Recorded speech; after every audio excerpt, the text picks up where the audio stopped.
Hello friends, स्वागत है एक बार फिर से आप सभी का डिजिटल तैयारी यूट्यूब चैनल पर।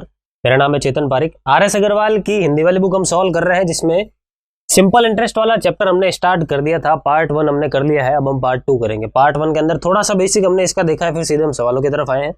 बस अब सवालों को कंटिन्यू करेंगे जहां पे हमने छोड़ा था। तो बने रहे आप हमारे साथ। एक एक सवाल जो मैं यहाँ पे दे रहा हूँ आपको भी ट्राई करना है, ठीक है। और सवालों के साथ साथ ही कुछ इंपॉर्टेंट ट्रिक्स, कुछ इंपॉर्टेंट मेथड्स सारे के सारे मैं आपको समझाते हुए चलूंगा। जो थ्योरी पोर्शन है वो सवालों के साथ साथ कवर करेंगे, ठीक है। तो देखते हैं अगला सवाल क्या है। ये कह रहा है आपको कि एक राशि का साधारण ब्याज की दर किसी दर पर 2 वर्ष के लिए निवेश किया गया। एक राशि को आपने साधारण ब्याज पर निवेश किया 2 वर्षों के लिए। ये कह रहा है यदि यह निवेश 3% अधिक ब्याज की दर पर किया जाता तो आपको 72 रुपए अधिक मिलते। तो फिर वह राशि कितनी है ये आपको ज्ञात करना है।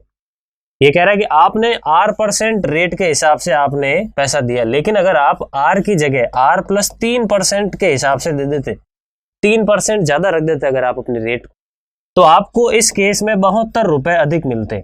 आपको इस केस में क्या होता, 72 रुपए अधिक मिलते। क्लियर? कब मिलते? 2 सालों में। टाइम गैप कितना दे रखा है? 2 साल। तो आपको बोला है वह राशि कितनी है। अब एक चीज है कि चाहे मैं इस R% की बात करूं, चाहे मैं इस R + 3% की बात करूं, प्रिंसिपल तो दोनों ही केसेस में इक्वल है। यहां पर जो प्रिंसिपल है वो का वो प्रिंसिपल यहां पर भी है, मूलधन। सही है, मूलधन दोनों केस में सेम है। तो फिर ये 72 रुपए एक्स्ट्रा क्यों आ रहे हैं?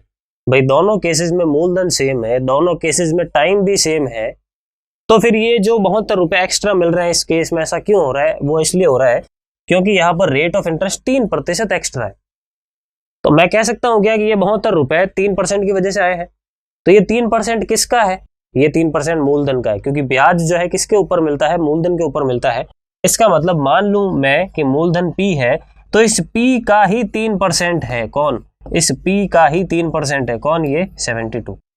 कौन है? 72। पर ध्यान रखें कि अगर आप P × 3/100 करते हो तो फिर आपने रेट ऑफ इंटरेस्ट 3% के आधार पर केवल 1 वर्ष के लिए निकाला है, जबकि बात क्या हो रही है? 2 वर्ष की बात हो रही है।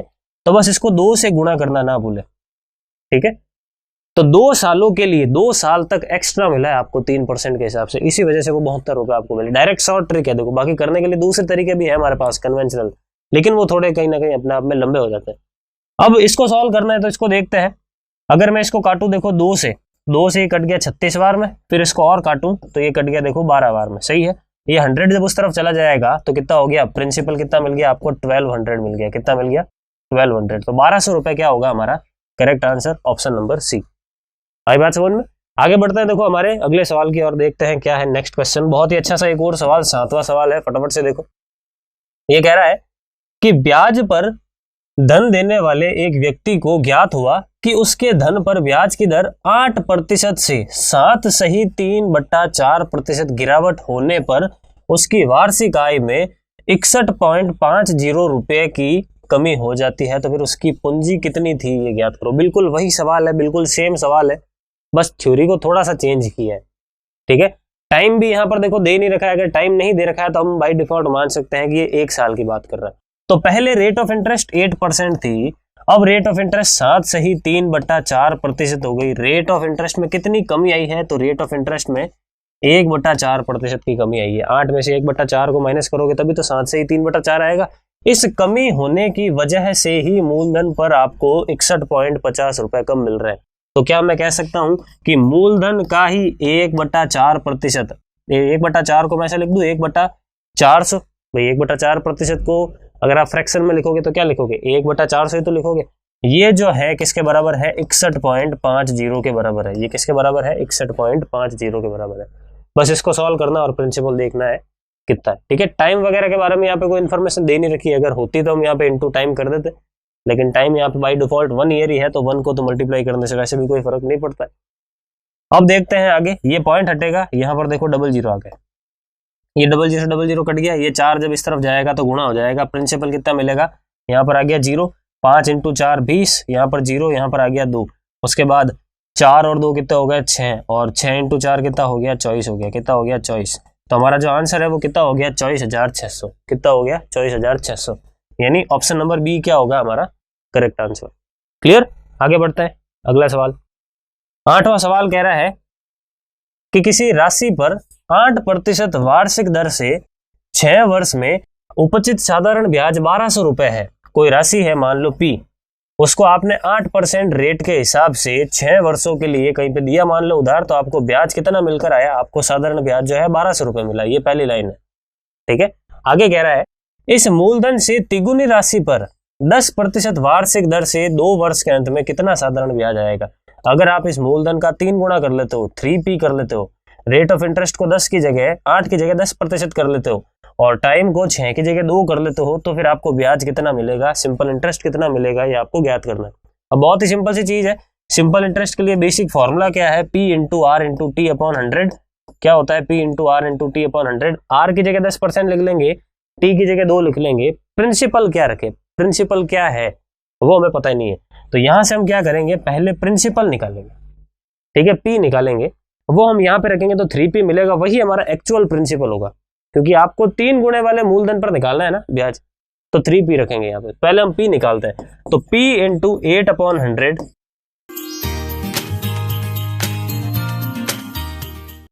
इंटू 6 इज इक्वल टू कितना हो गया 1200।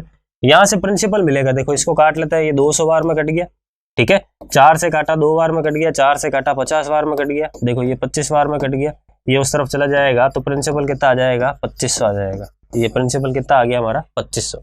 ये प्रिंसिपल अगर 2500 यहाँ पे रखोगे तो 2500 इंटू 3 कितना होगा 7500, तो तिगुना कितना होगा 7500, वो हम यहाँ पे रखेंगे ताकि हम नया ऐसा ही निकाल सके। तो वो कितना आएगा, तो आ जाएगा 7500 इंटू रेट ऑफ इंटरेस्ट कितनी है 10%, यहाँ पे लिख लो 10%, और टाइम कितना है 2 साल है तो यहाँ पे लिख लो 2।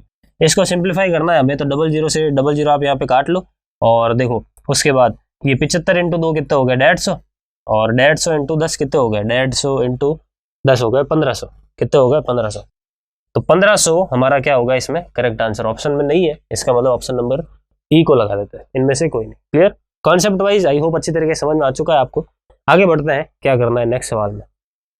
अगला सवाल है 9th नंबर, ये कह रहा है आपको कि किसी धनराशि पर 1/3, किसी धनराशि का 1/3 3% वार्षिक दर पर 1/6 भाग 6% वार्षिक दर पर और शेष धनराशि 8% वार्षिक दर पर निवेश की जाती है।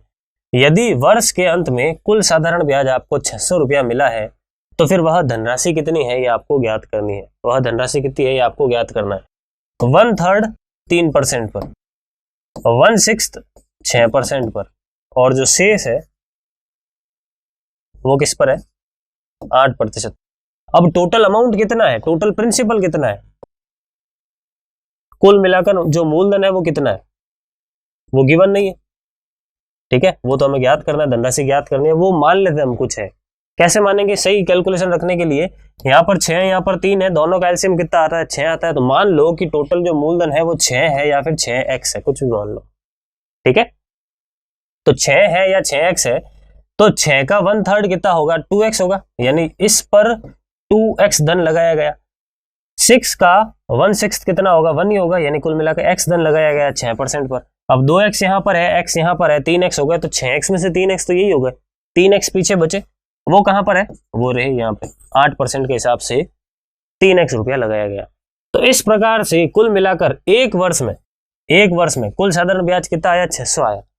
तो देखते हैं एक वर्ष में कुल मिलाकर ब्याज 600 कैसे, तो 2x ये 3% के हिसाब से था, उसके बाद x ये 6% के हिसाब से था, और उसके बाद कितना है 3x, वो कैसे है वो 8% के हिसाब से, कुछ इस प्रकार से। और ये जो कुल मिलाकर ब्याज है वो किसके बराबर है 600। इसको सॉल्व करेंगे तो हमें x मिल जाएगा, वो x हम यहाँ पे पुट कर लेंगे तो मूलधन मिल जाएगा। आई बात समझ में, तो इस तरीके से सॉल्व करना होता है। अब देखते हैं कैसे सॉल्व करेंगे आगे। 3 इंटू 2 कितना हो गया 6, ये हो गया 6, और 8 इंटू 3 कितना हो गया 24, तो 24 और 6 30, 30 और 6 कितना हो गया 36, यानी कुल मिला के मैं कह सकता हूँ 36x अपॉन 100 है ये, और सामने कितना है 600 है। 6 से काटो 6 बार में कट गया, 6 से काटो 100 बार में कट गया, सही है।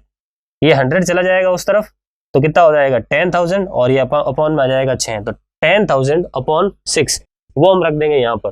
तो 6 इंटू 10,000 अपॉन 6, 6 से 6 कट गया, कितना मिला 10,000, 10,000 मिला, यानी ऑप्शन नंबर डी क्या होगा हमारा करेक्ट आंसर। क्लियर, आगे बढ़ते हैं। देखो नेक्स्ट क्वेश्चन की और अगला सवाल है हमारा 10वां नंबर। ये कह रहा है कि समिता ने 6% वार्षिक दर से साधारण ब्याज पर कोई ऋण लिया, यह दर प्रतिवर्ष 1.5% वार्षिक दर से बढ़ती है, तो 3 वर्ष की समाप्ति पर 8,190 रुपए ब्याज के रूप में देती है। तो ऋण राशि कितनी थी यह आपको ज्ञात करना है। देखो, जब उधार लिया गया था या फिर दिया गया था तो 6% के हिसाब से लिया गया, लेकिन प्रति वर्ष रेट ऑफ इंटरेस्ट 1.5% बढ़ रही है। तो इस प्रकार 3 साल के एंडिंग में कुल मिलाकर कितना ब्याज आया, 8,190 रुपया आया। तो कितना पैसा ऋण के रूप में लिया गया था, ऋण राशि कितनी है ये आपको ज्ञात करनी है। अब ऐसे में क्या कर सकते हैं, मान लिया ऋण राशि x रुपया है, तो पहले साल पर तो 6% के हिसाब से ब्याज मिला, ठीक है। अब पहला साल है यानी टाइम ड्यूरेशन 1 ईयर है, तो 1 से मल्टीप्लाई कर देंगे, P into R into T. Second year क्या हुआ, सेकेंड ईयर राशि तो वो की वो है, x की x है, लेकिन रेट ऑफ इंटरेस्ट 1.5 बढ़ गई, तो 6 की जगह कितनी हो गई, 7.5% हो गई। और इसको भी हम क्या करेंगे, इंटू 1 ही करेंगे। क्यों करेंगे इंटू 1, क्योंकि 1 साल की बात हो रही है, दूसरे साल यानी अपने आप में वो 1 साल है। उसके बाद अगले साल फिर से रेट ऑफ इंटरेस्ट बढ़ गई 1.5, कितना हो जाएगा ये 9, और अपॉन 100 कर लो, इंटू कर लो 1। ये जो है कुल मिलाकर किसके बराबर है, 8,190 के बराबर है। इसको हम सॉल्व करेंगे तो हमें x मिल जाएगा, ठीक है।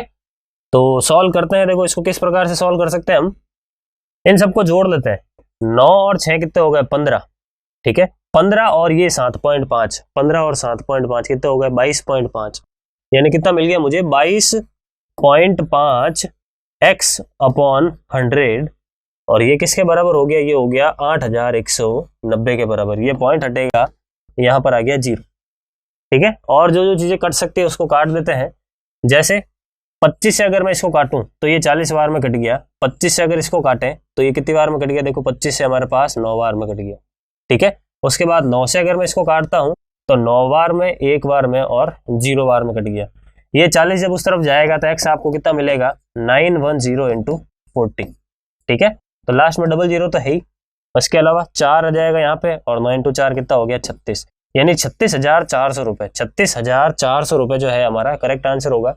नहीं है यहाँ पर, इसका मतलब क्या हो गया, ऑप्शन नंबर ई जो है हमारा करेक्ट आंसर होगा। क्लियर। तो कॉन्सेप्ट वाइज आई होप सारे के सारे सवाल आपको अच्छी तरीके से समझ में आ रहे हैं।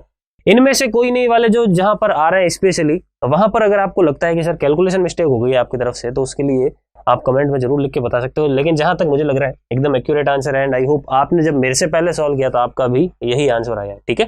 बाकी कॉन्सेप्ट वाइज सही है, अगर ऑप्शन होता है तो क्या वहीं पे वेरीफाई हो जाता है। इनमें से कोई नहीं के केस में एग्जैक्ट क्लैरिफाई करने के लिए मैं आपको कह रहा हूँ कि एक बार आप आंसर भी जरूर देख लो। कॉन्सेप्ट वाइज तो सब कुछ ठीक है, आंसर अगर आपको लगता है सर आपने ये कैलकुलेशन एरर कर दी है तो आप कमेंट में बता सकते हो, ठीक है। आगे बढ़ते हैं। 11 नंबर सवाल कह रहा है कि 2400 रुपए का किसी निश्चित ब्याज की दर से 4 वर्ष का मिश्र धन 3,264 रुपए है। ब्याज की दर में 1% वृद्धि करने पर इसी धनराशि का उतने ही समय में मिश्र धन जो है वो कितना होगा, ये आपको ज्ञात करना है। देखो 2400 रुपए थे, वो 2400 रुपए 3,264 बन गए, ठीक है। कोई रेट ऑफ इंटरेस्ट होगी, मान लिया आर थी वो रेट ऑफ इंटरेस्ट, और टाइम कितना था, 4 साल था, ठीक है। अब आप कह रहे हो कि सेम 2400 रुपए, ये सेम 2400 रुपए 4 साल बाद रेट ऑफ इंटरेस्ट को 1% आप बढ़ा रहे हो, आर प्लस 1% कर रहे हो, इस हिसाब से करो तो फिर मिश्र धन आपका कितना आएगा ये आपको ज्ञात करना है, ठीक है। अब जो भी मिश्र धन होगा ये तो कंफर्म है कि इससे तो ज्यादा ही होगा, क्योंकि आपने रेट ऑफ इंटरेस्ट को बढ़ाया है। अब इससे ज्यादा होगा, कितना ज्यादा होगा कैसे निकालेंगे, तो ये तो कंफर्म है कि 3,264 तो एटलीस्ट हो गई होगा, इससे कुछ ज्यादा ही होगा, प्लस एक्स्ट्रा होगा। वो प्लस एक्स्ट्रा जो भी होगा, जिस भी वजह से होगा, वो क्या होगा, ये वाला एक्स्ट्रा वाला 1% है। आपने एक्स्ट्रा 1% को ऐड किया है, तो हम क्या करेंगे, डायरेक्टली एक्स्ट्रा 1% को ऐड करेंगे। आपको पूरा लंबा करने की जरूरत नहीं। देखो सबसे बेस्ट तरीका बता रहा हूँ, क्या कर लो, ये जो मूलधन है ना 2400, ये जो 2400 मूलधन है, इसका डायरेक्ट आप 1% निकाल लो, यही तो एक्स्ट्रा है, इसी वजह से तो एक्स्ट्रा में ब्याज मिला। बस ध्यान रखें यहाँ पर इंटू 4 करना ना भूले, क्योंकि अगर आप इंटू 4 नहीं करोगे तो फिर आपने सिर्फ एक्स्ट्रा जोड़ तो लिया, लेकिन सिर्फ 1 साल का एक्स्ट्रा जोड़ा, जबकि 4 साल की बात हो रही है, तो हर साल कुछ ना कुछ एक्स्ट्रा जुड़ता रहेगा। इस वजह से 4 से हमने गुणा कर दिया। बस इस चीज को सॉल्व करना है, हमारा आंसर आ गया, ठीक है। तो 00 से 00 कट गए। देखो 24 इंटू 4 कितने हो गए, 96 हो गए। तो 32,264 के अंदर 96 को हम कर लेंगे ऐड, कितना आएगा, ये 4 और 6 10, यहाँ पर आ गया 4 और 6 10 हो गए, कैरी चला गया 1, 10 और 6 कितने हो गए 16, यहाँ पर आ गया 1, ये हो गया 3 और ये हो गया 3, ये भी 3 है, ठीक है। तो 3360 यानी कौन सा ऑप्शन नंबर सी। देखो यहाँ पर इनमें से कोई नहीं है तो यहाँ पर एग्जैक्ट वेरीफाई भी हो जाता है, हाँ से सब कुछ ठीक है। आगे बढ़ते हैं, अगला सवाल क्या कह रहा है, 12th नंबर। ये कह रहा है कि ए ने बी को 5,000 रुपए 2 वर्ष के लिए तथा सी को 3,000 रुपए 4 वर्ष के लिए साधारण ब्याज की एक ही दर पर उधार दिए। उसने उन दोनों से ब्याज के रूप में कुल 2,200 रुपए प्राप्त किए। तो फिर ब्याज की जो राशि है वो कितनी है, ब्याज की जो दर है, वार्षिक दर है, वो कितनी है आपको ज्ञात करना है। अब मान लिया रेट ऑफ इंटरेस्ट 8% है, ठीक है, बहुत सिंपल है। तो 5,000 रुपए 2 वर्ष के लिए 8% के हिसाब से यहाँ से कुछ ब्याज आया और कुछ ब्याज यहाँ से आया, 3,000 रुपए पर 4 वर्षों के लिए 8% की रेट ऑफ इंटरेस्ट है। सेम रेट ऑफ इंटरेस्ट है, सवाल में क्लियरली लिखा है, एक ही दर से। और ये जो कुल मिलाकर इंटरेस्ट आया है वो किसके इक्वल है, वो 2,200 के इक्वल है, ये भी आपको दे रखा है। इसको सॉल्व कर लो और आर निकाल लो बस, ठीक है। तो 00 से ये 00 काट लो, ये 00 से ये 00 कट गया। इसके अलावा 10 और 10 आप ऐसा भी काट सकते हो, ठीक है। इसके अलावा और कुछ यहाँ पर जो कटे, 2 से काट सकते हैं ज्यादा से ज्यादा। 2 से काटा तो ये हो गया 110, 2 से काटा तो ये हो गया 2 और 2 से इसको काट लिया। अब ये हो गया 5R, 3 × 2 6, तो 6R, 5 और 6 कितने हो गए, 11R हो गए। ये 11R 110 के बराबर है, तो R कितना हो गया, फिर 10 हो गया। 110 बट्टा 11 कितना हो गया, 10 हो गया। तो 10% क्या होगा हमारा करेक्ट आंसर, यहाँ पर क्या आ जाएगा, परसेंटेज आ जाएगा। क्लियर है। तो आई होप 12 तक, यहाँ तक जो सवाल हमने किए हैं आपको अच्छी तरीके से समझ में आ गए हैं। मिलेंगे हमारे नेक्स्ट वीडियो के अंदर, तब तक आपको मेरे साथ साथ जो भी प्रीवियस वीडियोस है आपको सारे के सारे जरूर देखना और मेरे साथ साथ वहां पर सवालों को ट्राई करना है। जैसा मैंने पिछले वीडियो में भी बताया था कि अगर आपको थोड़ा सा लेवल आपका इंक्रीज भी करना है, यहाँ से एक बार जब आप हिंदी मीडियम से इस चैप्टर को कर लेते हो या दूसरे चैप्टर्स को कर लेते हो, उसके बाद एक बार आप इंग्लिश वाली आर एस अग्रवाल भी कर लो, ताकि क्या सवालों की और भी कुछ वैरायटी है तो आप वहां से भी देख लो, ठीक है। तो वो भी आप जरूर देख सकते हो ताकि और क्वेश्चन प्रैक्टिस आपकी हो सके। मिलते हैं नेक्स्ट वीडियो के अंदर, thank you. Please like, share, subscribe digital